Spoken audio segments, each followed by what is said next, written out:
क्योंकि उससे उनको विश्वास हो जाता। अगर अगस्त्य मुनि को मान रही थी वो, उनसे सुन लेती तो उनको विश्वास। मैंने आज की जो औरतें हैं वो दूसरे पे विश्वास करेगी, वो अपने पति पे नहीं कर रही। और अभी शिव उसको पता है, वो बोल रही है कि तो ऐसा ऐसा आप बोल रहे, वो तो पत्नी के चक्कर में क्यों घूम रहा। हाँ ये बात की बिल्कुल। हाँ बिलाप कर क्योंकि अगर वो सोई ना होती ना तो संदेह। भगवान ने ये दिखाया है कि अगर सत्संग के अंदर सच्चा साधु है, मैंने सच्चा कथाकार है।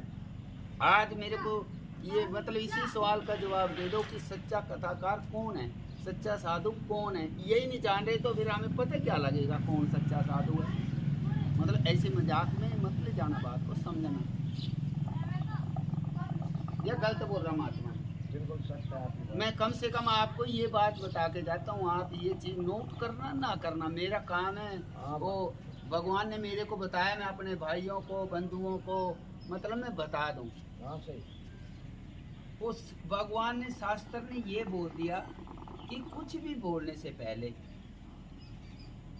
आपको बोल दिया कि घर के अंदर कुछ भी बोलने से पहले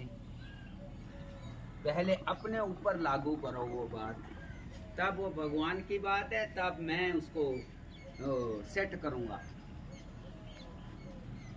तो हम तो वो स्वार्थ मैंने आप में और हमारे में अंतर क्या है? कपड़े का क्या है? कपड़ा तो कोई भी डाल लेगा, तिलक लगा लेगा, माला कोई भी डाल लेगा, उसमें ज्यादा महंगी आ रही क्या? तो उसका मतलब यही है बच्चों, खास तौर पे चाहे आप गौर नहीं करना, लेकिन 1 अरब रुपए की बात बता रहा हूँ जीवन में। वो सच्चा साधु अगर मिल गया ना तो समझो आपको दुख छुएगा नहीं। उससे 1 सेकंड भी बात करोगे ना तो जीवन के अंदर समझे कि बीजा डल गया, वो आपको एकदम महसूस होगा। किसी न किसी उस समय नहीं होगा, आप जल्दी में हैं या कुछ किसी के साथ में ऐसे माहौल में, तो वो जैसी उसने बात करी वो वैसा। इसको थोड़ा मैं दृष्टांत के ऊपर बोल देता हूँ, फिर और ज़्यादा समझ में आ जाएगा। एक चोरों की जमात थी। अब उन चोरों ने क्या स्कीम बना रखी थी कि भाई कहीं सत्संग मत सुनना। उनका जो बड़ा सरदार था कि सत्संग मत सुनना, क्योंकि वो चोरों की बुराई करते हैं और हमारा कर्म है, डिपार्टमेंट है, हमने हमारा तो इसी पे गुजारा हो रहा। तो अब जब गुरु जैसा बोलेगा चेला वैसा करेंगे। तो उनको बोला कि कहीं सत्संग हो रहा है तो आप लोग कानून में उंगली दे दो। तो बोले ठीक है, हम तो मानेंगे, नहीं तो वो उसको मान्यता नहीं देंगे ना, इज्जत नहीं देंगे। तो बोले ठीक है सर, ऐसा ही करेंगे। अब जिस पे भगवान कृपा करता है, तो वो एक जगह वो सत्संग हो रहा था, तो उसके अंदर वो बाई चांस उनको लग गया कांटा, वो एक हाथ से निकालने लगे।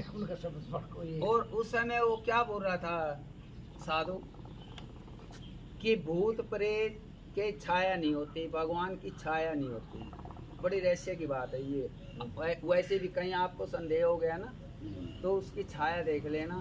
ओ छाया होगी तो समझो कोई मानुष है, कोई ऐसे हमें डरा रहा है या कोई और है। अगर छाया नहीं होगी तो समझो कोई वो भूत प्रेत है या कुछ भी है। और एक और भी बता देता हूँ इसके साथ बीच में मैं बात, बाई चांस वो भूत प्रेत है तो आप उस समय हाथ जोड़ के प्रार्थना करो, हे भगवान आपने अथाह कृपा की है, इस रूप में नहीं, आनंदमय रूप में आप कृपा करो। अगर आपने उस समय ये प्रार्थना लगा दी ना थोड़े भाव से, इसी जीवन में आपको एक दिन वो दर्शन दे देंगे, जिसकी 88,000 साल के अंदर गारंटी नहीं हुई। तो चलो थोड़ी साइड में चली गई थी बात। अब उसको बोला कि भाई ऐसे नहीं होती, उसने मतलब इतनी देर में सुन लिया कि उनकी परछाई नहीं होती, अब दोबारा दे लिए कान में। अब आप सब जान रहे कि अगर जो चोर चोरी लगातार करता रहेगा एक न एक दिन पकड़ा जाएगा। सबसे पहली बात तो ये है। और दूसरी बात क्या है, चोर की जितनी पिटाई होती है उतनी मर्डर वाले की भी नहीं होती, क्योंकि उनको पता और बताएगा और बताएगा और बताएगा, उसको पीटते जाते हैं, बताता भी है, पूरी बता देता है। हाँ, तो ऐसे के अंदर उसके तो पकड़ा गया, उसको पीट रहे वो, तो कि भाई आपने ये चोरी की है। तो उनके सरदार पढ़ा रहे थे अगर आपने एक मान ली तो मुश्किल पड़ जाए, इसलिए मानो ही मत। वो तो फिर ज़्यादा पिटाई नहीं होगी, नहीं तो खूब पिटाई होती जाएगी। उससे डर के मारे हम बताएंगे, इसलिए वो उसको उस समय थोड़ी मारेंगे, जितनी भी नहीं मानेंगे तो छुट्टी। उनकी एक लिमिट बनाई हुई है कि इतने तक मान जाएंगे। तो ऐसे में उसकी पिटाई की, उसने उतने में नहीं मानी। अब नहीं मानी तो फिर वो और कुछ तरकीबें लड़ा रहे। उनकी लास्ट तरकीब क्या है कि उसको भगवान का, देवी का रूप बना के आएगी, मैं काली हूँ, तुमने अच्छा किया, मत मानना, मैं तेरे साथ हूँ, तुम मेरा भोग लगाता है, तुम लोग सब, मतलब उसी वो भी जान रहे पुलिस वाले, उसी तरह की बातें बोलते हैं। और वो देवी का रूप बना करके पूरा सजा के वो आ जाते हैं। तो उस समय में उसने देखा, इसके साथ में एक और भी पॉइंट की बात बता देता हूँ। मैंने आज के समय में आदमी के ऊपर नशा तारीफ का हो रहा, बढ़ाई का, उसकी बढ़ाई कर दो तो चाहे उसका वो दुश्मन ही हो, चाहे मर्डर ही करना आया हो, वो तो उसकी बढ़ाई कर दो तो अपने आप ही कमज़ोर पड़ जाएगा, बताने लगेगा ऐसा वैसा, मैं ऐसा कर रहा हूँ, मेरे को क्या डर है, मैं क्या जान रहा मैंने। तो उसका वो बोलने लगी, उसके अंदर में आया एकदम कि हाँ ये तो असली देवी है, क्योंकि उसकी तारीफ कर रहे, तो हम ऐसा ही कर रहे, भोग लगा रहे, खा रहे मस्ती से, तो ऐसा। तो उस समय उसको खुशी से मिली, क्योंकि वो फिर दोबारा बोलता हूँ, वो आपके मन का कोई आदमी होगा ना, वैसी बात करेगा, आपको बहुत अच्छा लगेगा। तो ऐसे में उसको सोचा कि मैं बता दूं कि माँ मैं नहीं मानने वाला, ये कितना जो ताकत लगा ले। लेकिन उसको एकदम ध्यान आ गया वो सत्संग की बात, मैंने देखा इनकी तो परछाई है, ये तो वो नहीं है जो मैंने मान लिया।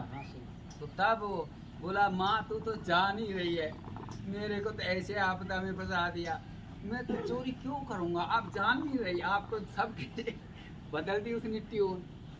तो अब ट्यून बदल दी। अब उन्होंने देखा कि भाई ये चोर नहीं है।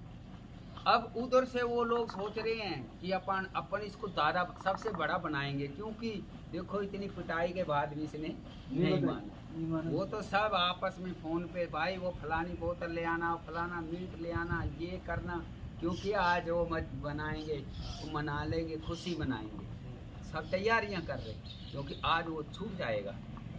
तो अब उसको छूटा, वो तो सीधा घर पहुंच गया। अब घर पहुंच गया तो उन्होंने लेट टाइम तक इंतजार किया, नहीं आया। उनका यार क्या बात हुई, वो आया नहीं, तो घर होगा, जाओ तुम बुलाने जाओ। अब गए हो तो खुशी के साथ, अरे यार तो आ जा, बीवी का गुलाम हो रखा है, हम तेरा इंतजार कर रहे, वो कहाँ भग रहे घर के। तो हमने फलानी बोतल ला रखी, और मीट ला रखा, और फलाना आ रखा, दुमका रखा।